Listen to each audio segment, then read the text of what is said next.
Today I want to tell you a personal story, and then I want to introduce the armor of God, which is from Ephesians 6, and if you have a Bible, it's Ephesians 6, 11 through 20. And then I want to tell you why I think it's important. So I'll begin the story, and forgive me if I jump around, because as I was preparing this, we were taught in school to organize a speech, set it up, remember exactly how you're going to say it and do it. Well, as I was doing this, I just kept getting insight after insight. So I'm not exactly sure where it's going to go, but I have an outline. So in about 2010, I was handed metaphysics, I guess you could say. I don't think one comes to metaphysics by looking at the definition and saying, ooh, that sounds cool, because it's very vague. And I started studying basically how to get better at work, how to improve myself. And so I came across Napoleon Hill, and his main teaching is that thoughts are things, and you can, it was practical ways of doing what we teach here at Unity, essentially, which I found out later. Well, what I found from metaphysics in my own mind is that metaphysics is the study of mind science, if you will, the study of the mind, or the study of all that there is, all that's behind the back of what there is, because since everything is the mind of God, then metaphysics is a wide array of things. So I had a lot of studying to do. In that year, July 5th, I told my mom that I was going to start studying metaphysics. And she was kind of sick, and she was having a really, really, really good day, because she didn't have many of those. And she was all jovial, and she goes, well, just make sure you don't tell your poor old aunt about that. She'll have a cow. And my aunt is very Orthodox Christian, if you will. She goes to church, always talks about things being of the Lord's will and things like that. Well, the reason I remember the date so well is because it was the last conversation I had with my mother. She passed away. She went into coma 2 days later, and then 4 days after that, she left us, and completely altered my equation of life and my perspective, and just everything that I thought I knew. Everything was just different. It's hard to explain without, if you've lost a family member or somebody that you're really close to, you'll know what that's like. So, 2 months later, I'd planned on moving to New York City. It was a 5-month trip that I was supposed to make, and what I was doing in this is I was going to write a novel. I thought that I could write a novel based on my childhood experiences that a lot of kids don't have to go through, which was another hard part about my mother, because I blamed her for a lot of the things that happened. And so I went to New York City in search of writing a novel and my newfound metaphysics and my mother passing, and I had all these things that I was doing. And so I went to the library every day and studied people. I walked around the city, took a class in practical philosophy, and ultimately started applying these newfound things I saw in metaphysics in real life, and just seeing how there were no coincidences, just kind of learning and touching the surface of this stuff. And I picked a really good place to do it in New York City. If you've never been there, just go with open eyes. It's a place with the greatest you can imagine, and also probably some of the worst as well. When I was writing this novel, instead of a novel that what I thought was going to help a lot of people, it wound up being a deep introspection for me, because metaphysics makes you ask why. Why does this happen? Or you start to look and see, if you start to look at something and say, why did somebody hurt me? You start to see their motivations, your motivations, how it all came together. And so I had a lot of this that I was going through. Well, I came back to Manhattan, and this was around February of 2011, and everything just looked different. And it wasn't just because I thought, oh yeah, I've been in New York, I'm a big shot now. Part of my ego was trying to tell me that, like, you guys are nothing. I've lived in New York, But I started hanging out with old friends and old stomping grounds, and it wasn't there for me anymore. I felt like a fish out of water, and I didn't really know what was going on. And None of my friends, I couldn't talk to them about metaphysics. There was nobody. I didn't have anybody. The girl that I was with at the time that I actually went to New York City with, which she went there to study organic culinary food. So I was kind of supporting her on that venture. And we just came back here, and it's like I was in a hot air balloon, and the air got completely deflated because I had nobody to talk to about it. After about a year of kind of, going through the motions and stuff, I was working in a bar, and I decided to stop drinking for a year and write about it.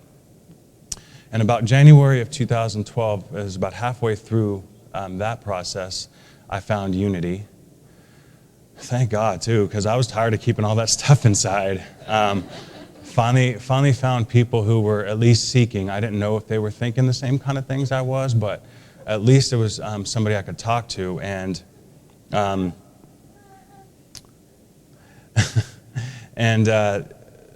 then also, along with what I found in Unity, there was good services and things like that, and we actually had a pastor then. I found the Unity Library. And so I started taking some of the stuff that I had learned in metaphysics from, I don't know if you want to call it secular or practical things, and then I started applying Charles Fillmore's teachings and other works like the Unity Treasure Chest has a whole bunch of great writings. Basically, I did what metaphysicians do. We go back to the beginning, so I started learning about how Charles Fillmore got started and the beginning of Unity so I could understand this organization. And it was almost like I came home because, like I said, I had nobody to talk to. So as my attitude starts shifting, I remember very clearly one talk that Crystal Mojo gave, and you guys, some of you may know her, some may not. I think Crystal's based in Buddhist teachings, but she teaches a lot of different things. And so she was talking about how when you put yourself in the divine flow, you got to be ready for what comes, because her example was she was selling her house. And, she needed to move, but she had to give up what she thought was her dream house. I think that's what it was. And she was holding and fighting, but she knew deep down that she had to give up that house, but she didn't want to. And so immediately I knew what the message was, that I was going to have to give up the relationship I had had of almost 5 years of the woman that I thought I was supposed to marry. But as I started walking with God more and learning some of these things, I just knew it was a match for then, and it was time for me and her to move on and do separate things. It's a very hard thing to understand. Well, the inevitable happened, and like most things, when you fight it, it comes in a way you don't want it to. And so kind of out of nowhere, we wound up breaking up, and the circumstances were not very great. And I was attending Unity, and some of you are kind of looking at me like, yeah, I remember that. Well, I took a 2-week, I decided to just leave Manhattan for a while and figure out what the heck I was going to do with myself. Because in my mind, and like in the front of my mind, I was thinking, I'm here because of you, and now I'm stuck. Which now I know is completely not true. However, at the time, it's, you can't always feel that way. So I went to my aunt's ranch, the one who would have a cow. She found out that I was studying metaphysics. And she has this ranch in Montana in the hills, 70 acres, horses, that kind of thing. And so I just thought, you know what, let's go out there and wake up early in the morning and watch the sunset and just hang out with them and hang out with the animals and just get some perspective. And I got a lot of perspective, and some I didn't want, some of it was just for that particular time. And but the funny thing is, as soon as I got there, she started talking about the Lord and the Bible and all that, and I was like, aha, I got the new metaphysical teaching, so I can just talk about some of this kind of stuff. And she's not that open-minded, so I had to just kind of agree with what she was saying and interpret it myself as to the things she was talking about. But within a couple of hours of me being there, she invites me to a Bible study. I have never ever liked Bible studies, but prior to this, I'll say. All of it came from the years of what I had learned in a Christian church, the fear stuff. It just didn't feel very good, And And it's not so much what's in the Bible, it's what people say about it. And so Bible studies were tough for me. So the one thing I did not want to do, I said, okay, I'll go. And she's like, you'll love it. It's a cowboy church. It's the pastor's, he breaks horses and he farms and he's a man of the land and all the people live out in the country. And I'm like, Barb, I grew up on asphalt. That doesn't relate, So anyway, so I went to this Bible study. And I walk in there and I look around. It's in the pastor's living room, and there's probably 10 people who are over 50 and one who's 16 and me. Okay. So they start talking about what they had done the week before, which was the part of Ephesians before this, which is talking about not worrying and obeying your parents and slaves and masters. And they talked a little bit about that. And then we got into the passage. And before I get into the passage, I just want to kind of keep going further into the story. And I was just kind of listening to the people. I didn't even get to display any of my fantastic metaphysical knowledge. It didn't seem like the right place. I just was listening to everybody else and just trying to hear and understand what they were saying. And some of it sounded, like very superficial, but some of it actually sounded pretty deep. And so I was thinking, how can these average Christians like my aunt that just spit out verses actually think about it this way? Because I'd only learned it from Unity. And, sometimes when you learn things from one source, you start to think the other source is wrong. But anyway, so the pastor was really good, and he explained it really well and practically. And after the Bible study was over, there was an older gentleman named Lee. I would put, age doesn't matter, of course, but gray hair, probably 65. And he walks over to me and he says, hi, I'm Lee. And I said, I'm Jeremy. He goes, God has big plans for you. And I was like, so do you mean like minister plans or Gandhi type plans? He's like, I don't know. But I just saw it when you walked into the room. He said, your aura just shines and just, I don't know what it means. I don't know how big, how small. God has big plans for you. So my ego's going, 100 miles an hour trying to take it, on all the places an ego will take it, to making lots of money and living in mansions and all that kind of stuff. But I had to reel it back in. Well, Lee is this guy. I found out later on that he just walks into random restaurants and he just walks over and says, this guy needs to be prayed for. And he just puts his hand on him and he just prays on him. And the people are looking at him like, what are you doing? I didn't ask for that. But he sees people. And so I'm in the back of the room while everybody else is chit-chatting, having their coffee afterwards, and he's praying over me for probably 10 minutes. Because, I was with him for about 2 good ones with my eyes closed, and then after a while he's just going, and I'm looking around, and I thought it was a little weird because that had never happened to me before. But deep down I felt that there was that he was the reason I came, and I still hadn't really talked to him much about this, but I just had to let it happen. And so as I was writing this talk after 3 years, that's really the only thing that I remember about the trip, was the one thing I didn't really want to do, is go to the Bible study. It's amazing how the hand of God works. So since then, I've come to this passage many times, and I swear something inspiring jumps out every time. To me, it's very deep. It's very, well, if you look up the metaphysical definition of the word Ephesians, it means the enlightened ones or the partially enlightened ones. So Paul was writing to the enlightened ones, and he makes it clear in here that that there's a mystery involved.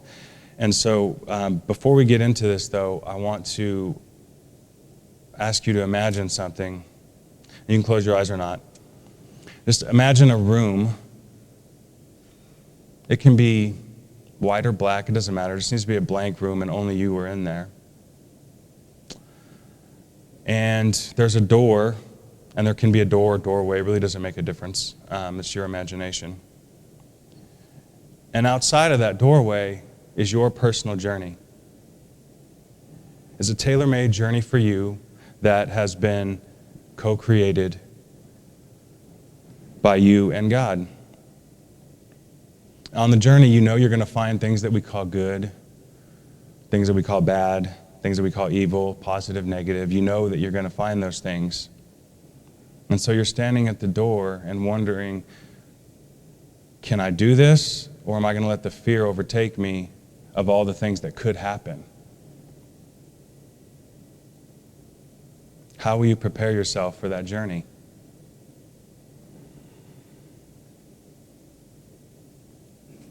So you can open your eyes again, and I'll finish that thought.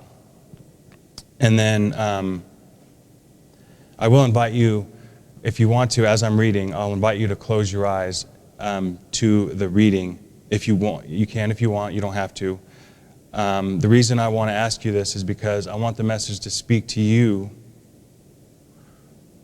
as it is unique to your own journey, because to me, that's how this message speaks to me. There's no way that I can look at this and try to decipher it and tell you how it should mean to you. I mean, this is kind of deep stuff, and I think that my background and your background are completely different, so we're not going to see it or hear it the same way. So I ask that you just think about what you're hearing, or just hear it and allow it to match up to what you need to hear. I start in verse 10. The title of the passage is The Armor of God. Finally, be strong in the Lord and in His mighty power. Put on the full armor of God so that you can take your stand against the devil's schemes. For our struggle is not against flesh and blood, but against the rulers, against the authorities, against the powers of this dark world, and against the spiritual forces of evil in the heavenly realms. Therefore, put on the full armor of God, so that when the day of evil comes, you may be able to stand your ground. And after you have done everything to stand, stand firm then with the belt of truth buckled around your waist, with the breastplate of righteousness in place, and with your feet fitted with the readiness that comes from the gospel of peace.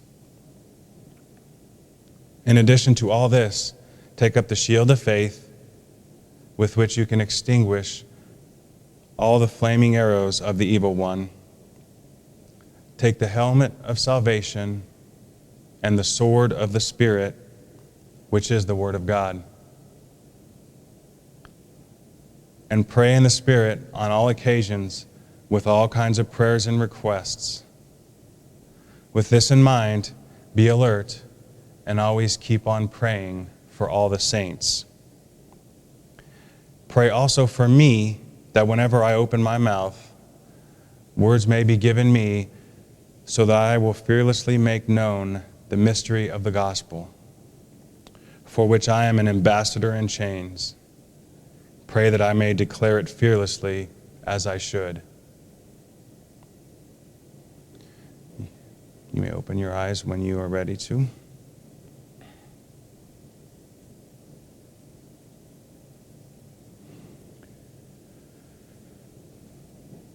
So upon hearing this, however it reached you, the words that Paul has said here are merely symbols of the spiritual activity that's going on, as I see it.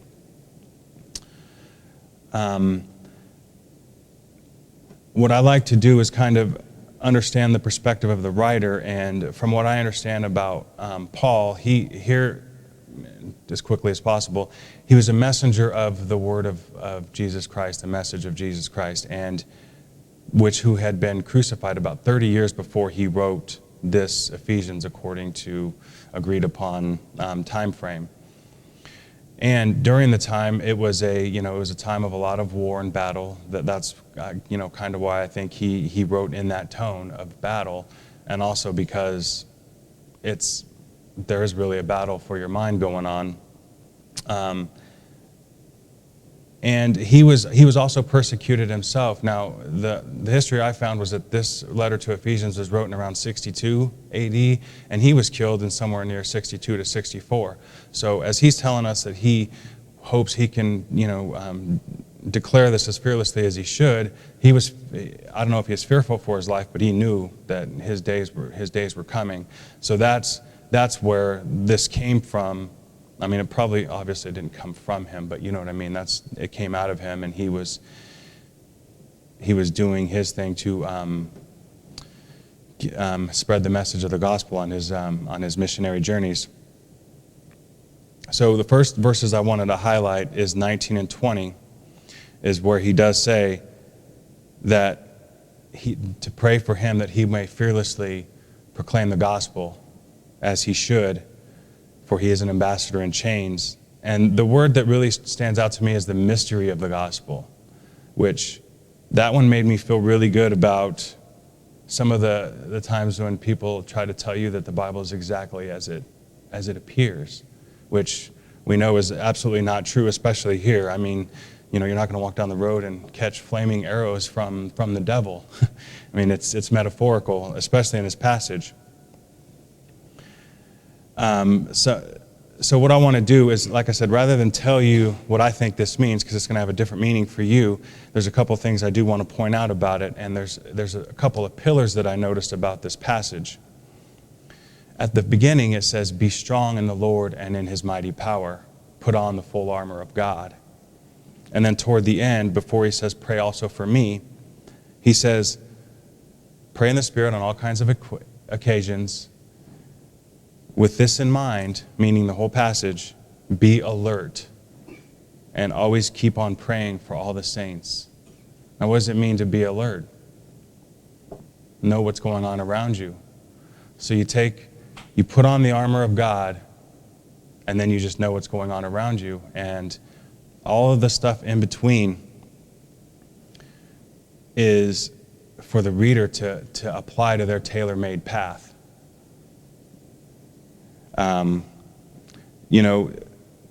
What does our struggle against flesh and blood, not against flesh and blood, but against the rulers mean to some? What does it mean? What does it mean that our struggle is against the authorities and against the powers of the spiritual dark world? Some people would say, well, no, there's only God, there's only love, there's only the one side. But the more you study, you can actually put this into your own life. You go on just a journey to the store and go out there and take with you a bad mood. See if you don't get cut off in traffic or somebody spills some soda on. I mean, seriously, it happens like daily like that. If you go out thinking this is going to be a smooth ride, you might hit all the lights, you might see your good buddy at the store, it happens. Practice it, I'm telling you, it works. And so, with that in mind about the tailor-made path, what I tried to do for myself was just go in and see how this would affect me or how it would help me, and that's when I kind of got the vision of the broom, on the path. And it's like, what will I add to myself on the path? And this is what came up. So as I was trying to prepare this talk, and I was trying to do like I do every time, I try to put an outline, I try to memorize it so that I can just deliver it and walk around and be a great presenter. Stuff just keeps coming and coming. And last night I was thinking about it, about the time when it came to me, and I went back to the question I asked Lee. I said, what are God's big plans for me? How do I know? And he said, only you can figure that out. And he gave me the blueprint right before that in the armor of God. It was right there. All I had to do was listen, but I was too busy worried about the way the message came to me through conservative Orthodox Christianity. It wasn't through my own church. It wasn't through my own seeking. It was through something I wasn't expecting. The one thing I didn't want to do. It took me 3 years to figure that out. I mean, like in that instance, I mean, I know a little bit more about things than then, but And so I come back down to the bottom when it says, be alert. And always keep on praying for everybody else that's walking this journey as well.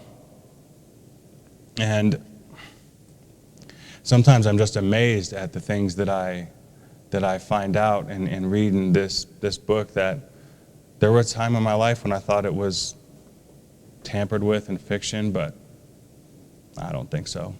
I mean, I think there has been, but you look in the beginning of this particular version, which this is the New International Version, I forgot to mention that, 60 people got together to make sure and translate and make sure this was the best Word of God that it could present. You think God wasn't in that group? There might be stuff left out, but we'll find it when we need it. One of the things I learned about looking back on this talk and this journey is how synchronistic everything is. I mean, even if you can't see it moving forward in your daily life, look back. Look back at things that helped carry you along your way. It's all there, especially if you're seeking and looking for answers. The answers, you might find the answers that were given to you before, or you might find them today, tomorrow, but they definitely show up. And a lot of times they show up in places you don't expect. So what I tried to do today was try to present the information, as I said, rather than tell you what it means for you. Because really, only you know how to apply the information to your own journey. The journey's there for you, and as we learn in unity, if we're co-creators with God, you and God created that journey. How is anybody else supposed to know how to tell you how to walk your own journey? They can give you advice, and there's plenty of people out there trying to give advice on how to live life and how to live it a certain way, and that might work for them. But just remember, as you're getting the advice, use the old shopping cart method. Take some, leave some, because not all of it's for you. I fell into that trap at first when I started looking into self-help books. They have all these rules and all these things you want to do, and it's like, that doesn't work. I can't do that. It just doesn't fit my style, my personality. It's the same with the Bible. There's a lot of stuff in there that will reach you in a very different way than it reaches other people. So when you're reading the Bible, just remember that.